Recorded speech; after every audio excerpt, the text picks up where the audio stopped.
Alors, la rémunération, alors je ne sais pas si le fait d'être une assurance ou une mutuelle ou d'arriver, de soutenir un petit peu les personnes dans ce parcours d'aidant.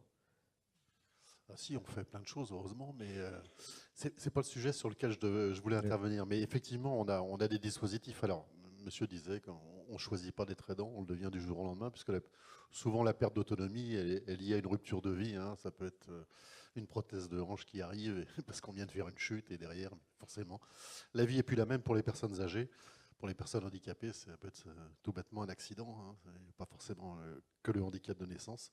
Et effectivement, nous, on a mis en inclusion dans nos garanties et de manière gratuite, hein, des dispositifs justement d'aide à la rupture qui commencent par le maquis des aides qu'on peut obtenir et comment on rédige les dossiers et ainsi de suite, jusqu'à évidemment aménager le domicile si c'est besoin, faire venir un proche quand il n'y en a pas, parce qu'on n'a pas toujours un proche à côté de soi pour venir. Voilà, donc il y a un certain nombre d'actions, il y en a 12, si je ne dis pas de bêtises, qui sont dédiées justement au moment de rupture et pouvoir apporter de l'aide.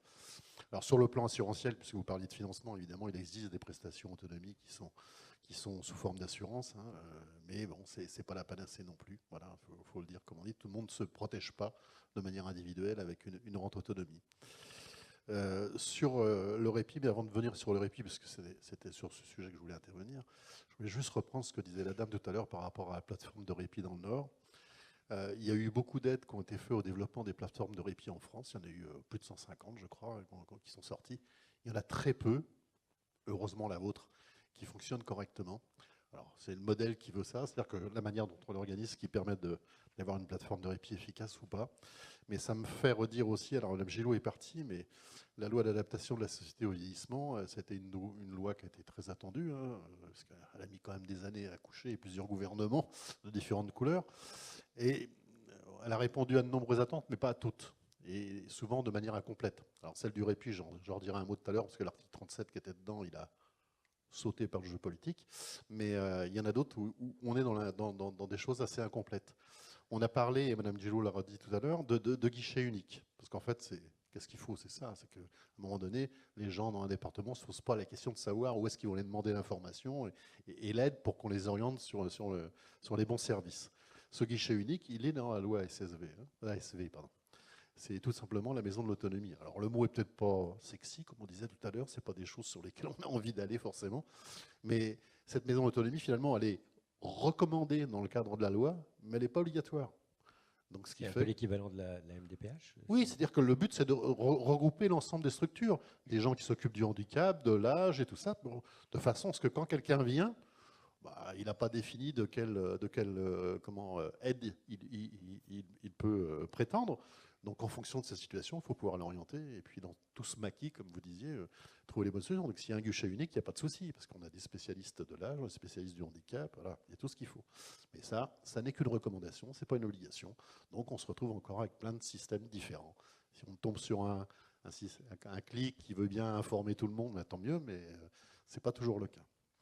Donc je voulais faire cette parenthèse-là. Je reviens maintenant sur l'expérimentation. Donc effectivement, on travaille sur plein de choses, mais du coup, on ne va pas trop en parler, notamment la conciliation vie d'aidant et vie de salarié, qui est très importante. Mais on a eu l'occasion de travailler avec Michel Leilich, donc on se connaît bien. Andéo, je connais bien aussi, puisque la Massif porte cette structure depuis longtemps, et je suis moi-même administrateur, pas très assidu, j'avoue, en ce moment, d'Andéo. Voilà, donc l'expérimentation, on a voulu la faire sur un territoire, donc on l'a fait en Isère. Pourquoi? Parce qu'on avait une affinité avec l'UNA, je pense que tout le monde connaît l'UNA, donc l'Union nationale des associations à domicile, pardon. Et donc on a fait cette expérimentation en Isère en disant, voilà, la loi ASV sort, on était en 2015. Il y a dedans, enfin, l'article qui nous permet d'expérimenter, parce qu'aujourd'hui, le paluchonnage, on n'est pas capable de le mettre tel quel en France avec la législation. Donc, on se lance, on y va, on finance, on part. Et puis, malheureusement, la loi nous coupe l'air sous le pied. Il y a un jeu politique, l'article 37, il saute, plus d'expérimentation. Heureusement, celle du 10 août de cette année nous permet de repartir avec une expérimentation qui déroge au droit du travail, parce qu'en fait, les conclusions, elles sont là, hein, très clairement. L'expérimentation nous a permis déjà tout le travail en amont a été de montrer qu'on est vraiment sur un nouveau métier. C'est-à-dire que les personnes qui vont intervenir au domicile, ce n'est pas simplement une auxiliaire de vie, ce n'est pas simplement quelqu'un qui a une appétence parce qu'elle a elle-même eu le vécu d'aider un proche. On est vraiment sur un nouveau métier qui demande un certain nombre de qualités. Qualité pour le cadre de coordination, parce que là aussi, on a besoin d'avoir un cadre de coordination qui prenne en charge tout, en amont tout l'aspect évaluation et préparation du répit, parce que le répit se fait à domicile, ne fait pas si simplement que ça. On verra tout à l'heure, j'en parlerai, il y a des leviers qui sont importants. Et dans ces qualités, il y en a une qui revient particulièrement, c'est celle d'être capable d'avoir à la fois une empathie importante vis-à-vis des personnes qui viennent vous faire ces demandes, mais aussi de garder une certaine distance professionnelle. Et ce jeu-là est extrêmement compliqué de l'avoir en permanence, à la fois d'être en empathie et puis de pouvoir garder aussi ce recul. Alors ce savant dosage, il existe aussi, il est aussi impératif pour les gens qui interviennent au domicile, pour les relayeuses ou les accompagnatrices, on les appelle comme on veut, ou les baluchonneuses si on veut rester québécois. Le mot est beaucoup plus simple, parce qu'on dit bien on pose juste son baluchon, et puis voilà, on vient apporter l'aide. Donc ça, c'est important. Donc elle doit aussi avoir cette forme d'empathie et bien sûr de distance professionnelle, mais aussi une capacité, puisqu'elles sont toutes seules au domicile. À un moment donné, elles se retrouvent toutes seules. Alors évidemment, il y a le cadre qui est en astreinte qui permet d'avoir en permanence 24/24 un recours si jamais il y a besoin d'avoir un conseil. Mais elles sont toutes seules, donc elles ont besoin d'avoir une capacité à la fois d'initiative et d'autonomie. Mais là aussi, il faut que cette initiative et cette autonomie soient toujours de manière mesurée par rapport aux habitudes de vie j'allais dire le binôme, alors l'aider bien sûr, mais même l'aidant. Et je crois que ça, c'est une promesse importante quand on veut faire du répit au domicile, c'est qu'il ne faut pas venir bousculer l'écosystème qui est du domicile et qui est à chaque fois différent. L'enseignement d'expérimentation a évidemment montré qu'il n'y avait pas de parcours type. Chaque aidant, chaque binôme aidant-aidé est complètement différent. Et donc, il n'y a pas moyen, entre guillemets, d'avoir quelque chose qui soit généralisé, modélisé. Chaque situation est vraiment unique et il faut à chaque fois s'adapter. Alors, je ne parle pas des différentes pathologies ou l'âge qui viennent, parce que là aussi, forcément, quand on fait un relayage sur des enfants autistes, ce n'est pas la même chose que de le faire sur une personne âgée. Et les formations, vous voyez bien qu'il faut avoir un niveau de compétence qui soit différent. Alors, j'ai parlé de frein tout à l'heure. Le premier frein auquel on pense, enfin en tout cas auquel nous on avait pensé au départ, c'était la partie économique. Parce qu'effectivement, quand on fait la somme des salaires qu'il faut aligner pour faire une semaine en 3/8 pour relayer quelqu'un au domicile, on arrive à des montants assez forts. Donc l'engagement de la Massif, c'est de dire le service, nous on va le payer intégralement de façon à lever ce frein-là et que les personnes puissent venir en toute confiance, sachant qu'ils n'auront pas un euro à sortir pour qu'on puisse faire l'expérimentation. La seule chose qu'on leur demandait, évidemment, c'est un retour d'expérience, de façon à ce qu'on puisse analyser derrière et puis savoir quels étaient exactement les besoins. En fait, le premier frein auquel on s'est confronté, c'est un frein en termes d'acceptance d'avoir du répit à domicile. Un frein en perte d'acceptance de un frein en termes d'acceptance des personnes de pouvoir d'accéder au répit à domicile. On a eu à peu près une centaine de demandes, hein, et sur ces centaines de demandes, pour 60% d'entre elles, à peu près, il y a eu vraiment une évaluation pré-répit. Donc ça veut dire qu'il y a 40% qui, malgré le fait que ce soit entre guillemets gratuit, et le mot n'est pas très joli, mais voilà, n'ont pas été au-delà de simplement de l'entretien au moment de la demande. Ça montre quand même qu'il y a toujours ce frein-là. Et même après... vous identifiez ce frein, c'est dû à quoi? Je vais pas le dire maintenant, je vais le dire tout de suite après, parce qu'on l'a dans les verbatim justement des personnes qui sont interviewées au domicile. On le comprend très vite. Et puis, donc, on a eu à peu près 60% de gens qui ont souhaité démarrer la période d'évaluation et de préparation, parce qu'il faut aussi venir plusieurs fois au domicile avant de pouvoir y passer, ne serait-ce qu'une nuit, hein, c'est compliqué. Et là, une fois qu'on a eu cette période d'évaluation, de préparation, on en perd encore la moitié. C'est-à-dire qu'au résultat, 30% des gens disent allez, go, on y va. C'est quand même déjà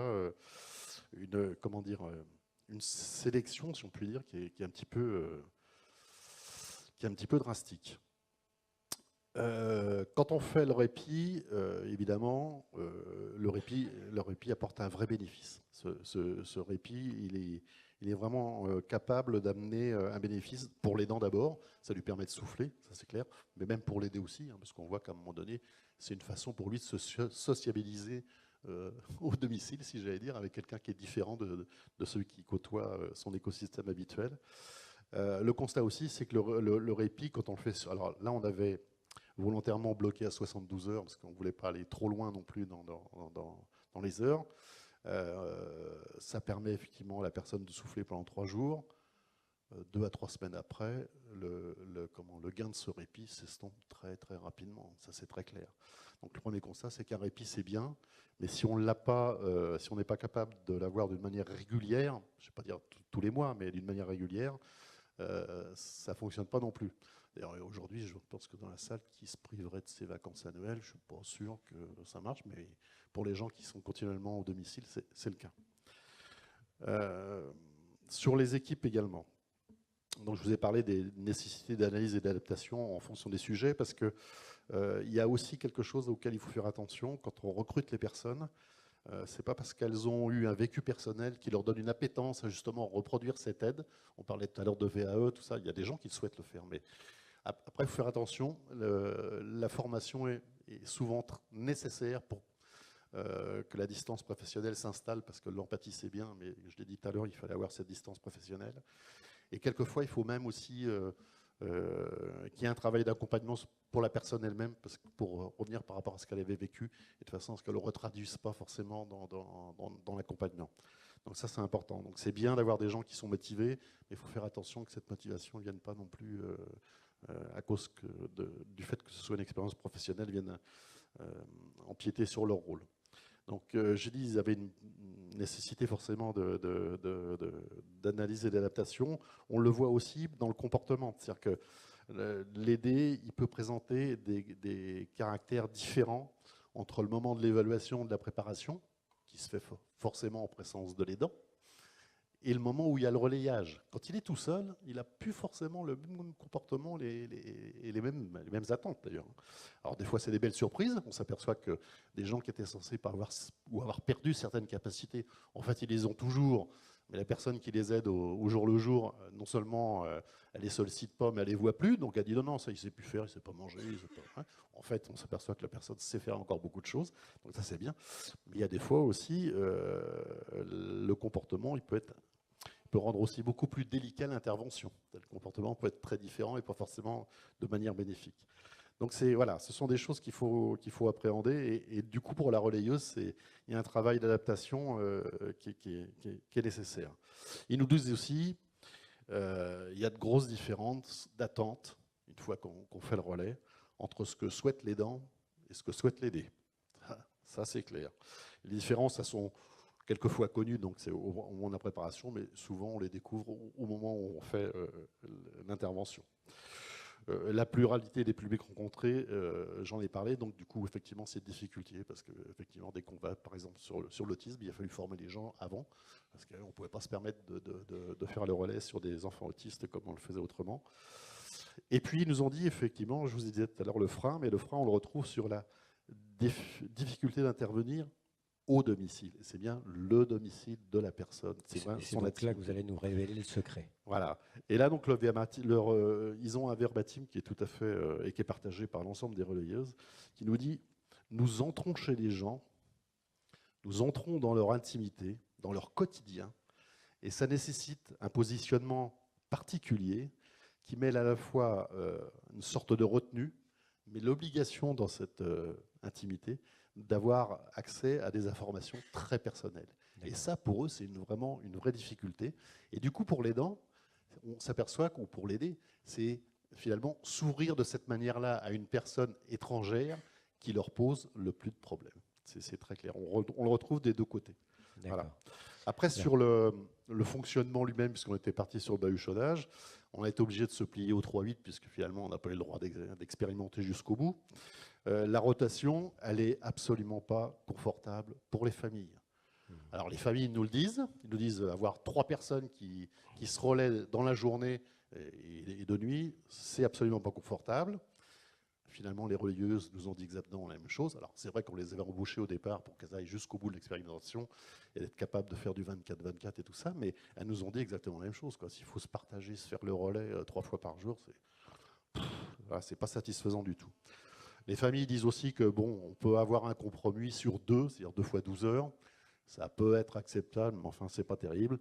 Et effectivement, l'idéal, c'est qu'il soit là 24-24, même si c'est plusieurs jours. C'est vraiment ce que fait finalement un aidant informel. Hein. Quand il est au domicile, il ne se pose pas la question de savoir à quelle heure il va se coucher ce soir, et ainsi de suite. Donc, Alors, comme il ne nous reste pas énormément de temps. Bah, j'arrive au bout. Super. Voilà, 30 secondes.